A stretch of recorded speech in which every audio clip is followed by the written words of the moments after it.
नाही मंत्री महोदय, गंभीर विषय आहे. राज्य शासनाचं धोरण आहे की आपण इलेक्ट्रिक व्हेकल्स ई व्हेकल्सना जास्तीत जास्त प्रोत्साहन द्यायचं. राज्य शासनाने GR काढून नागरिकांना कमिटमेंट दिलेली आहे की तुम्ही ई व्हेकल्स वापरा, आम्ही तुम्हाला टोल माफी देऊ. आता जर काही टोल माफी होत नसेल तर एका प्रकारे आपण राज्यातील नागरिकांचं कुठेतरी दिलेलं आपण त्यांना शब्द मोडत आहोत. त्यामुळे या संदर्भात त्वरित पुढच्या 8 दिवसात सांगतो पुढच्या 8 दिवसात एकही ई व्हेकल कडनं GR नुसार टोल माफी ज्यांना पात्र असतील त्यांच्याकडनं टोल वसूल केला जाऊ नये. एक. आणि नंबर 2, आपल्याकडे चार्जिंग स्टेशन्स फार कमी आहेत ई व्हेकल्ससाठी.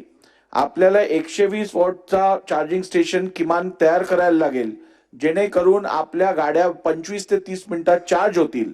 सध्या 30 वॉटच्याच आपल्याकडे चार्जिंग स्टेशन्स आहेत, त्या चार्ज करायला जवळजवळ 8 तास जातात.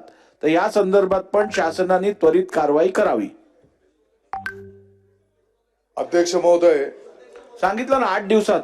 जसं आणि जो टोल वसूल केला गेला आहे GR निघाल्यानंतर मुदतीनंतर जर का टोल वसूल केला गेला असेल तर तो टोल ज्यांच्याकडनं घेतला असेल त्यांनी पुराव्यानिशी आपण परत द्यायची व्यवस्था करावी.